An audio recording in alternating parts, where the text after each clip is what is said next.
De plus en plus d'études à travers le monde démontrent que la musique peut améliorer les capacités cognitives des enfants, en particulier leur attention et leur mémoire. L'apprentissage de la musique pourrait-il favoriser la réussite scolaire des élèves dès le début du primaire?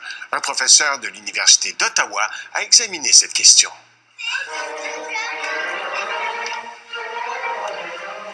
Ils ont 5 ans et déjà, ils fréquentent régulièrement l'université. Des premiers pas qui pourraient avoir un impact sur le reste de leur vie. Où es-tu? Où es-tu?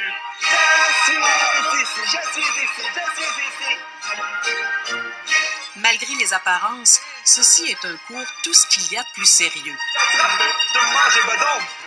Nous sommes à l'Université d'Ottawa, au laboratoire Musique Alpha. Ici, on étudie l'impact de l'apprentissage de la musique sur la réussite scolaire. Je vous souhaite bon appétit. Qu'est-ce qu'on dit? Wow, super!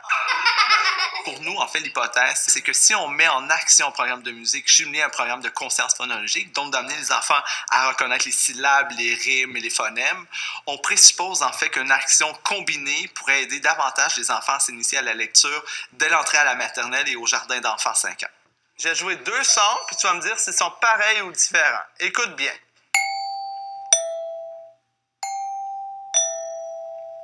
Est-ce que c'est pareil ou pas pareil, Chloé? Pareil. Pareil. Qu'est-ce que t'en penses, Yusra? C'est pareil? Pareil. C'est pareil. Écoute bien. Jonathan Bolduc est directeur du laboratoire et spécialiste en éducation musicale. Yusra. Le but de sa recherche est de savoir si la musique favoriserait l'apprentissage de la lecture et de l'écriture chez les jeunes enfants. C'est l'une des premières grandes études de ce genre au Canada, en milieu francophone. C'est pas pareil. Les enfants ont été divisés en groupes. Certains vont apprendre les comptines avec musique, d'autres sans musique. À la fin de l'étude, on comparera les groupes pour déterminer lequel aura fait le plus de progrès dans le développement des capacités d'écriture et de lecture. Voici le groupe 1, le groupe musique. Les enfants vont apprendre les comptines par l'entremise d'un programme musical. Et soudain, comme par magie, son lénage se réduit. Dans la comptine, on a mis des mots qui existent et des mots qui n'existent pas. Après, Le groupe 2, c'est le groupe langage. Les enfants apprennent les comptines sans musique. Une orthophoniste les aide à décortiquer les mots et à jouer avec les syllabes.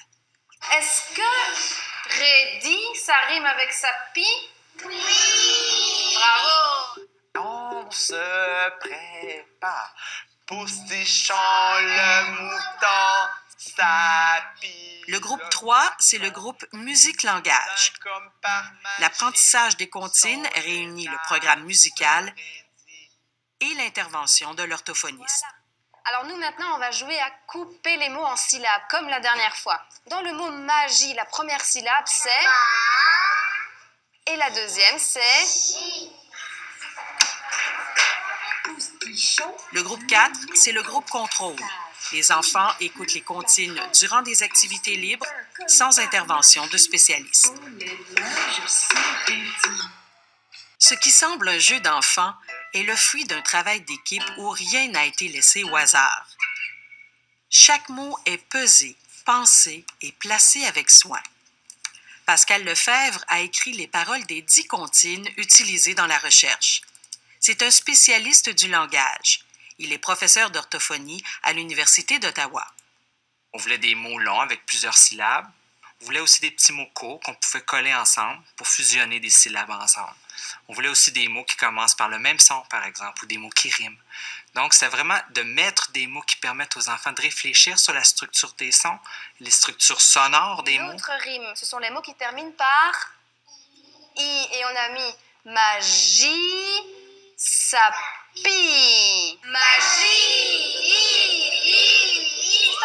C'est justement entre 4 et 6 ans que les enfants développent la capacité de comparer et d'analyser la structure sonore des mots. Entre 4 et 6 ans, c'est là qu'il faut intervenir parce que c'est là que doit se dérouler la prévention des difficultés. Donc, prévention voudrait dire éviter qu'il y ait des difficultés qui s'installent. Donc, tout semble se jouer déjà lors des premières années du primaire à l'école. 10 semaines ont passé. Les séances ont été filmées et analysées.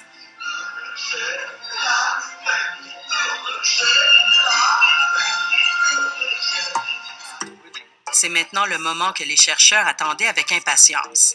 Chaque enfant va être à nouveau soumis au même test d'évaluation. Super, Charlotte, on a terminé cette tâche-là. T'as très bien travaillé. Bravo. Tu voudrais qu'on recommence? Puis, on va comparer la progression de chaque groupe. Est-ce qu'un groupe va se démarquer? Lequel aura fait le plus de progrès? Le groupe musique? Le groupe langage?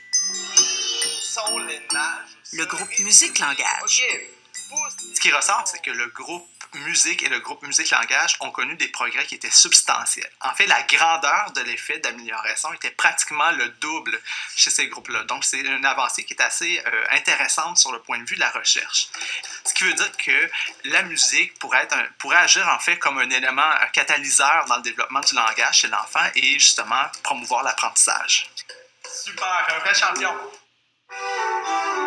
Voici ce que disent les données. Les colonnes, tout au même niveau, représentent le résultat des tests pour chacun des groupes avant les 10 semaines d'entraînement. Maintenant, voici les résultats de chaque groupe 10 semaines plus tard. Les groupes qui ont reçu une formation musicale ont fait plus de progrès que les autres. Le groupe musique, celui qui a reçu uniquement la formation musicale, se démarque particulièrement.